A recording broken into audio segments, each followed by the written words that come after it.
महापुरुषों, सदगुरु माता जी जो हमको सिखला रही हैं वो हमारे जीवन में आए। हम सत्संग में आते हैं, सत्संग की जो सिखलाई है इसको अगर उपयोग नहीं करेंगे, इसका यूज नहीं करेंगे, जो ब्रह्म ज्ञान हमको मिला है इसका अगर इस्तेमाल नहीं करेंगे तो उसी भांति जैसे किसी धनी के पास बहुत धन है, बहुत रुपया पैसा है, बहुत संपत्ति है और वो संपत्ति रहते हुए भी उसको यूज ना करे, उसको किसी कार्य में ना, बस तिजोरी में बंद करके रखा रहे और खाने के लिए परेशान हो, कपड़े के लिए परेशान हो, घर मकान के लिए परेशान हो, तो उस धन का रहना न रहना सब एक बराबर हो जाता है, एक बराबर हो जाता है। इसी प्रकार से महापुरुषों, ये जो अमोलक धन, अमोलक वस्तु जो हमारे हिस्से आई है, ये राम रतन धन जो हमारी झोली में आया है, ये उस धन से भी अधिक कीमती है। महापुरुषों, ये धन ऐसा धन है कि इसको जितना हम खर्च करेंगे उतना ये बढ़ता चला जाएगा। इसको जितना हम बांटने का प्रयास करेंगे, जितना इसको बांटते चलेंगे उतना और बढ़ता चला जाएगा। महापुरुषों, सदगुरु माता जी हमको जो सिखला रही हैं, अभी महापुरुष जी ने बतलाया कि हम ना भूलें कि प्रेम ही ईश्वर है। महापुरुषों, भगवान कृष्ण जब अर्जुन जी को गीता का उपदेश दे रहे थे महाभारत के लड़ाई के मैदान में, उन्होंने बताया कि अर्जुन, तेरे समझने के लिए मैंने ये रूप धारण किया हूँ, धरती से आसमान तक तुझको दिख रहा है, ये तेरे समझने के लिए ये रूप धारण किया हूँ, वास्तविक रूप ये मेरा नहीं है। मैं निर्गुण हूँ, मैं निराकार हूँ, मैं निर्मल हूँ, मैं सर्वत्र हूँ, मैं सब जगह हूँ, मैं अछेद हूँ, मैं अभेद हूँ। मुझको शस्त्र नहीं काट सकता, मुझको पानी भिगो नहीं सकता, मुझको हवा नहीं सुखा सकती, मैं किसी प्रकार से नष्ट नहीं हो सकता, मैं किसी के पकड़ में नहीं आ सकता। महापुरुषों, अर्जुन जी ने वो देखा, ब्रह्म ज्ञान जब कृष्ण जी अर्जुन जी को दिए, कहें कि ये जो तुझको नेत्र मिली है, जो तुझको आंखें मिली है, इन आंखों से हमको नहीं देख सकते, और दिव्य दृष्टि देता हूँ तुझको, तब ये दिखाई देगा। आज सदगुरु माता सुदीक्षा जी महाराज, ये दिव्य दृष्टि हमको भी मिला है, ये तीसरा नेत्र, मन का नेत्र हमको भी मिला है, मन की आंखों से देखना। और महापुरुषों, इसका यूज यदि हम नहीं करते हैं तो ये जो धन है, अगर इसको खर्च नहीं करेंगे तो ये कम होगा, कम होगा। महापुरुषों, इसको जितना जितना हम खर्च करेंगे, जितना जितना इसको बांटेंगे उतना बढ़ेगा, और जितना इसको रखे रहेंगे कि नहीं हम कुछ नहीं करेंगे, केवल लिए हैं बस रख दे, कम हो जाएगा, खत्म हो जाएगा। महापुरुष, खत्म हो जाएगा। कहने का भाव दास का कि जैसे हम सत्संग में आ रहे हैं, सत्संग में सालों साल से आ रहे हैं, सालों साल से हम सत्संग में आ रहे हैं, हमारा सीखने का भाव कब बनेगा? यहाँ खड़े हो रहे हैं महापुरुष तो गीत नहीं आ रहा है, विचार नहीं आ रहा है, बात नहीं आ रही है। क्यों? हम सीख ही नहीं पा रहे हैं। सत्संग तो कर रहे हैं, क्या घर पे कभी एक लाइन कुछ पढ़े? अगर पढ़ना नहीं आता है तो किसी का सुनकर भी याद किए, नहीं कर रहे हैं, नहीं कर रहे हैं।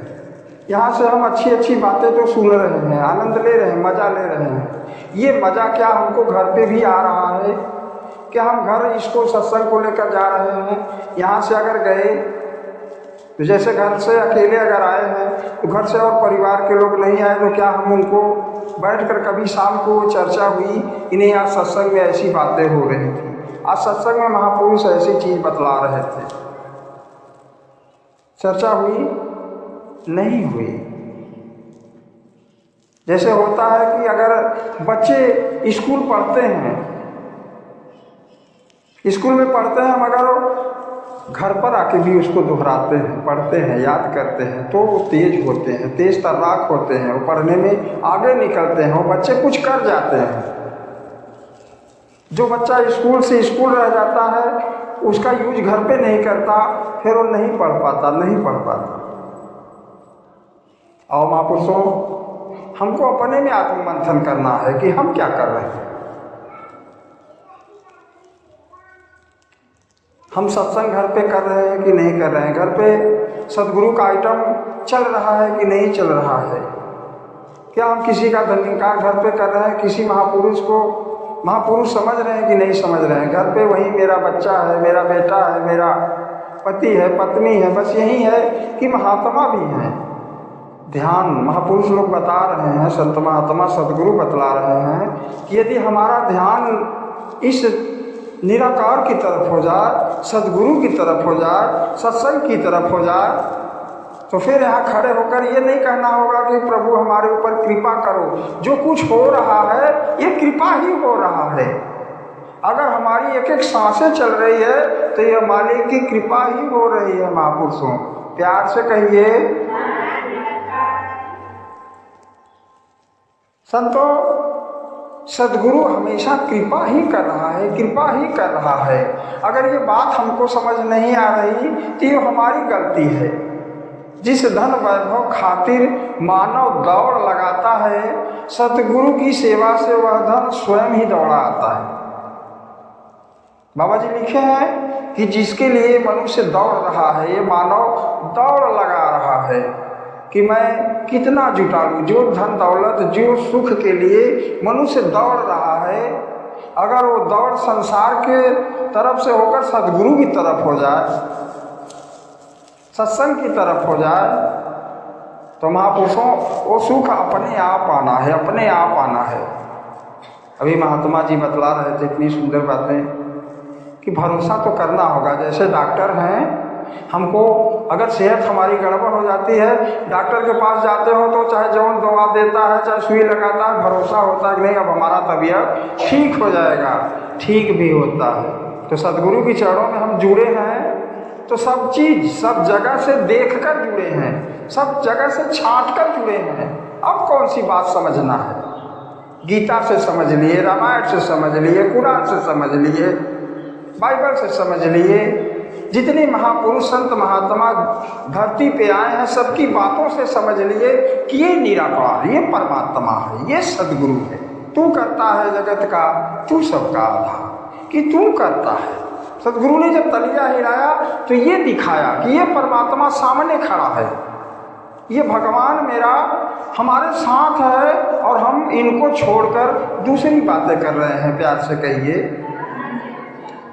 महापुरुषों, हमेशा सदगुरु हमारे साथ है, ये प्रभु हमारे साथ हर पल है, हर पल। हम कितना सदगुरु के साथ हैं अपने में विचार करें, अपने में विचार करें। संत महात्मा आगे लिखे हैं कि रसरी आवत जात है, सिल पे पड़े निशान।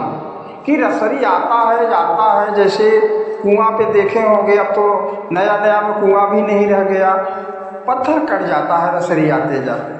महापुरुष बताते हैं कि अगर हम सत्संग में आते रहें, सदगुरु की वचन को मानते रहें, सदगुरु का एक एक बात हम मानते रहें, जो हमको बात समझ में आए उस पर काम करना शुरू कर दें। उस पर काम यदि हम करना शुरू कर देंगे तो धीरे धीरे हमारे जीवन में उतर जाएगा। सत्संग हम हमेशा करते रहें, सत्संग का लालसा हो जाए, जिस सत्संग का प्यास हो जाए, और हम यहाँ आते हैं महापुरुषों तो सबसे अच्छा होना चाहते हैं, सब आगे निकलना चाहता है कि हम कितना सुंदर बोलें, कितना अच्छा बोलें, कितना क्या बोलें। और महापुरुष क्या बता रहे हैं? महापुरुष बता रहे हैं कि चलो सब लोग अच्छे हैं, सब लोग अच्छे हैं, हम सबसे बुरे हैं। अपने को चेक करें कि प्रभु बुरा जो देखन मैं चला तो मुझसे बुरा ना कोई, सब अच्छे हैं, हम ही बुरे हैं। अपने अंदर अगर देखेंगे तो सबसे ज़्यादा मेरी बुराई समझ में आएगी कि मेरी में बहुत कमियां हैं, मैं नहीं सदगुरु से जुड़ पा रहा। हम सबसे पीछे हैं, सभी लोग आगे हैं हमसे। बाबा जी लिखे हैं कि ज्यों ज्यों नीचा चलता पानी सागर बीच समाता है, सागर बीच समाता है। तो हम कभी नीचा होना जानते ही नहीं महापुरुषों, हम तो ऊंचा होना जानते हैं कि हम तो सदगुरु की चरणों में बहुत दिनों से आ रहे हैं, हम तो बहुत जानकार हैं, हम तो बहुत अच्छी अच्छी बातें कर रहे हैं, हम तो बहुत सत्संग कर रहे हैं। और महापुरुषों जिस दिन हम ऊंचा होना चाहते हैं उसी दिन हम नीचे गिर जाते हैं, नीचे गिर जाते हैं। लोग आगे रहें, हम सबसे पीछे रहें। महापुरुषों जो पीछे रहता है वो सबसे आगे हो जाता है, सबसे आगे हो जाता है। लेकिन उसमें चालाकी ना रहे कि हम जान के पीछे हो रहे हैं, अपनी बुराई को देखते रहें कि हम किसी को, अभी महात्मा जी बताए ना कि जो भी हमारे अंदर गीला शिकवा है सब खत्म कर दें, सब खत्म कर दें। इसलिए कि ये जितने भी भगत हैं, जितने भी संसार में लोग हैं, सभी अपने हैं, सभी अपने हैं, सभी इस निराकार प्रभु दातार के बच्चे हैं, सभी हमारे भाई बहन हैं, सभी हमारे भाई बहन हैं। किसी को किसी प्रकार से हम ठेस ना दें तो हमारे जीवन में भी ठेस नहीं मिलने वाला है। हम किसी का सेवा कर लें, हमको जो सुख चाहिए सदगुरु से हमको